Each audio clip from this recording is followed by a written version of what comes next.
alugar um imóvel físico ou investir em fundos imobiliários. Se você tem um imóvel ou pretende comprar um imóvel para investimento, então fica nesse vídeo que eu vou te explicar tudo o que você precisa saber, os prós e contras e qual opção pode ser mais interessante para você.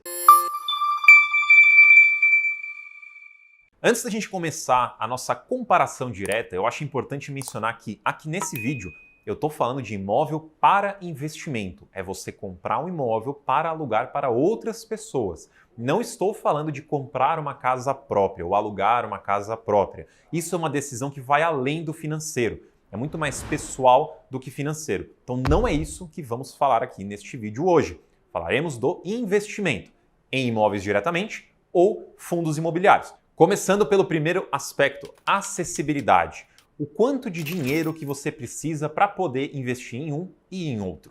Quando a gente fala de fundos imobiliários, hoje já existem algumas opções na casa dos R$10 por cota. Então, em fundos imobiliários, com R$10, você já começa a investir. A maioria dos fundos imobiliários está ali na casa dos R$100, mas temos essas opções de 10. Então, eu vou considerar aqui R$10. Mesmo que seja 100, vamos considerar R$100 para você começar a investir em fundos imobiliários. Quando a gente fala de imóveis físicos, para você comprar diretamente, aí a gente está falando de uma quantia muito maior. A gente está falando de 100, 200, 300 mil reais ou muito mais que isso, dependendo do tipo de imóvel que você estiver olhando.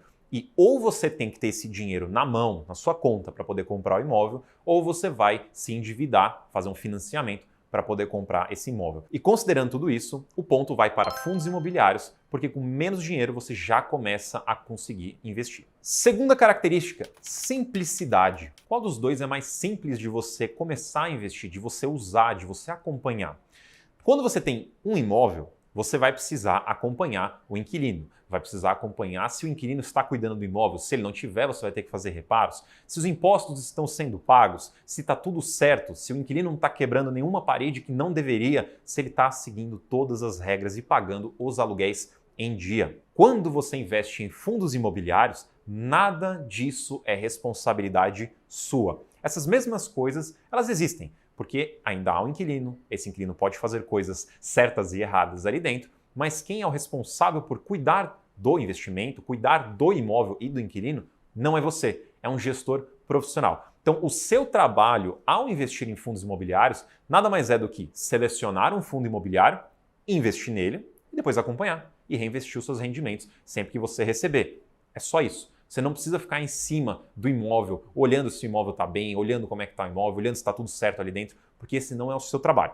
O seu trabalho é acompanhar o trabalho da gestão e também os resultados do seu fundo para você decidir se você continua investindo nele ou se troca por outro. Já como eu mencionei nos imóveis diretamente, os imóveis físicos, há um trabalho muito maior para você investir neles, acompanhar e mantê-los no seu portfólio de investimento. Então, mais um ponto para fundos imobiliários. Ponto número 3, controle. O quanto que você tem de controle sobre o investimento, sobre o imóvel em si.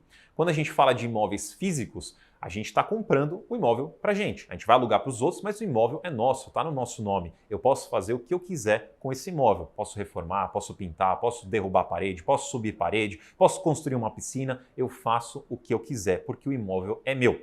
Quando a gente fala de fundos imobiliários, a cota é sua. Então você pode decidir se você compra ou vende sua cota. Mas até aí que entra a sua capacidade ali de poder. Dali para frente, quem decide o que vai ser feito no fundo, no imóvel, é o gestor. Se ele quiser fazer algum retrofit, é ele que faz. Se ele quiser buscar um inquilino, é ele que busca. Se ele quiser vender o imóvel, é ele que vende. Se ele quiser comprar um imóvel, é ele que compra, sem precisar perguntar isso para você. Óbvio, de modo geral, com o regulamento, com a atualidade dos fundos imobiliários, que são mais flexíveis e livres, é dessa forma que acaba seguindo. Porém, existem algumas assembleias que você, cotista, pode ir lá e votar a favor ou contra algum tipo de matéria. Mas, no geral, tendo um imóvel físico, você tem muito mais controle sobre o imóvel do que investindo em fundos imobiliários. Então, nesse caso, ponto para os imóveis. O quarto ponto é o fracionamento, a capacidade de você fracionar o seu investimento. Eu vou dar um exemplo aqui. Digamos que você investiu R$100 mil e você precisa de R$10 mil. Então, é você tirar apenas R$10 mil desse investimento de 100 mil. Quando você tem um imóvel físico, você investiu 100 mil reais, por exemplo, comprou um imóvel, putz, mas agora eu preciso de 10 mil reais. Como que você vai fazer? Você não consegue vender só um banheiro, não consegue vender só um quarto para conseguir esse dinheiro. Você vai ter que vender todo o seu apartamento, o seu escritório, pegar todo o dinheiro para usar os 10 mil e depois vai ter que retrabalhar esse dinheiro que está na sua mão. Já quando a gente fala de fundos imobiliários, o fracionamento é muito fácil, é muito simples por conta do sistema de cotas. Então, que nem eu mencionei já no vídeo, em fundos imobiliários, com 10, 100 reais, você já compra uma cota. Então, se você tem 100 mil reais investidos, você tem muitas cotas e você pode vender apenas o suficiente para você retirar aquele dinheiro que você precisa. Próximo ponto, imposto, mas agora no aluguel. Falaremos de imposto em venda, imposto em aluguel, primeiro pelo aluguel. Quando a gente fala em fundos imobiliários, como vocês todos possivelmente já sabem, eles são isentos para a pessoa física na vasta maioria dos casos. Então vamos considerar que são todos isentos. Então você recebe um dinheiro referente ao seu fundo imobiliário e você não precisa recolher nenhum imposto sobre esse valor e nem pagar nenhuma taxa, porque tudo foi descontado antes de chegar em você e não há cobrança de imposto de renda sobre esse valor. Já no caso dos imóveis, o aluguel que você recebe dos seus inquilinos, você vai ter que recolher, sim, imposto sobre esse valor até 27,5%. Então é uma alíquota alta. Então se você recebe aluguel de imóvel físico, você tem imposto a pagar. Então, por conta disso, o ponto vai para fundos imobiliários. Mas como será no caso do imposto para vendas? Já no caso de vendas, fundos imobiliários, todas as vendas que você fizer com lucro, você precisa recolher 20% de imposto. Então não tem escapatória em fundo imobiliário. Teve lucro, vai ter que recolher imposto. Claro, se você teve algum prejuízo, você pode abater do lucro, mas conceitualmente, todo lucro você vai recolher 20% de imposto. Já nos imóveis, a história é um pouquinho diferente.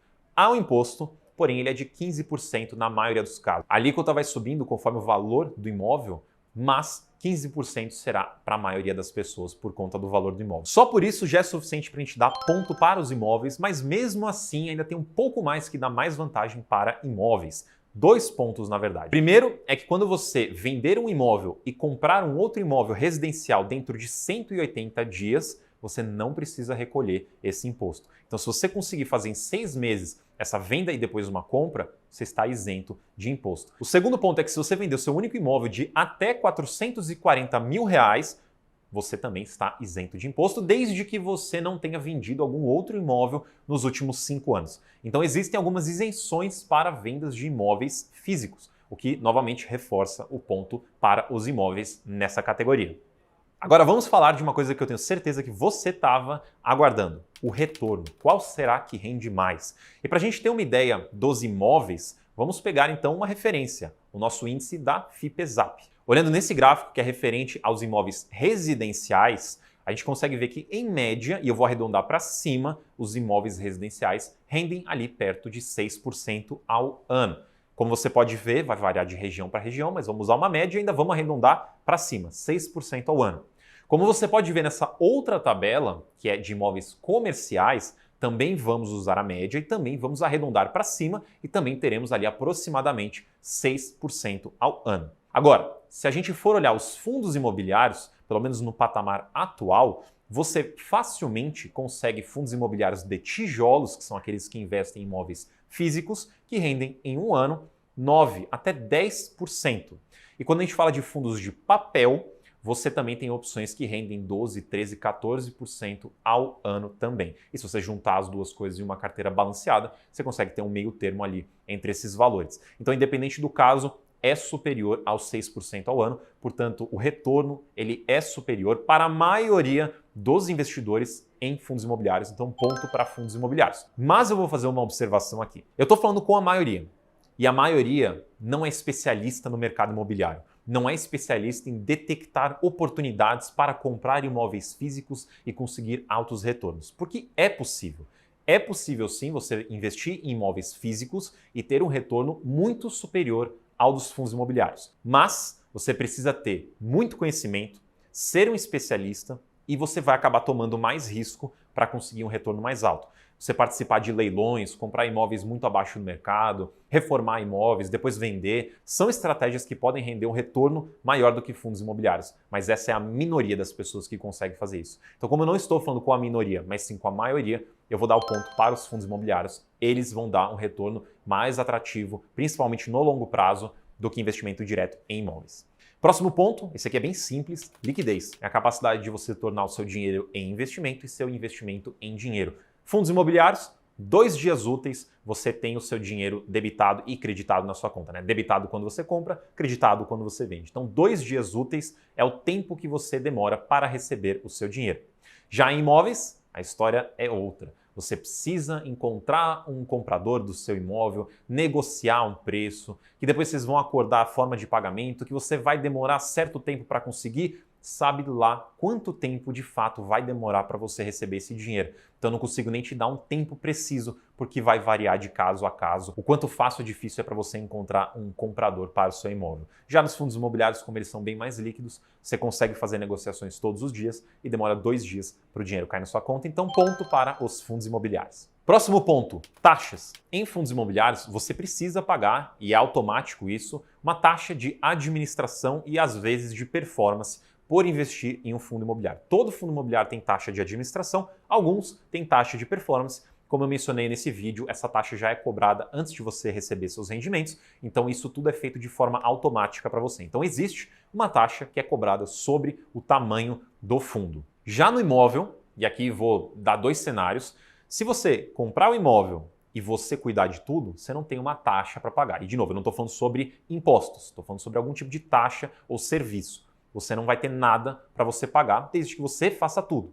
Se você quiser contratar uma imobiliária, se você quiser usar algum serviço, algum aplicativo para monetizar a sua casa, o seu apartamento, aí é outra história, aí sim você vai ter uma taxa. Mas para essa nossa competiçãozinha aqui, eu vou usar no imóvel o caso de você fazer tudo, não há cobrança de taxa. Em fundos imobiliários tem cobrança de taxa, então ponto para os imóveis nesse caso. O próximo ponto é a variedade. Se você vai investir em imóveis diretamente, provavelmente você vai ficar entre um imóvel residencial e um imóvel comercial, um escritório. Não vai fugir muito disso. Talvez, se você tiver aí um pouco mais de poder, se tiver um pouco mais de conhecimento, você consegue acessar algumas outras coisas, mas na grande maioria vai ser ou uma casa, um apartamento ou um escritório. Quando a gente fala de fundos imobiliários, a gente vai muito além disso. A gente não fala de um escritório, mas fala de lajes, de prédios inteiros, de galpões logísticos, de galpões industriais, de shoppings, de hospitais, de faculdades, de supermercados, de outras lojas, de restaurantes. Então a gente tem muita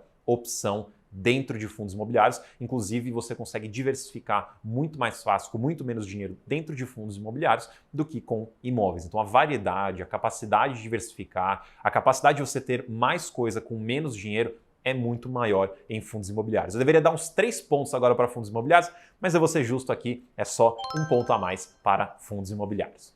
E o próximo indicador são os gastos adicionais, as coisas imprevisíveis que podem acontecer. Em fundos imobiliários podem acontecer imprevistos, até porque quando a gente fala de fundos imobiliários também são investimentos em imóveis, só que esses imprevistos já deveriam estar previstos dentro do fundo, ele já deveria ter um caixa para lidar com qualquer tipo de imprevisto. Então, se acontecer alguma coisa, não sairá diretamente do seu bolso, sairá do caixa do fundo, o fundo vai resolver, vai lidar com qualquer tipo de problema, seja reforma, seja problema judicial, seja qualquer outra coisa que for.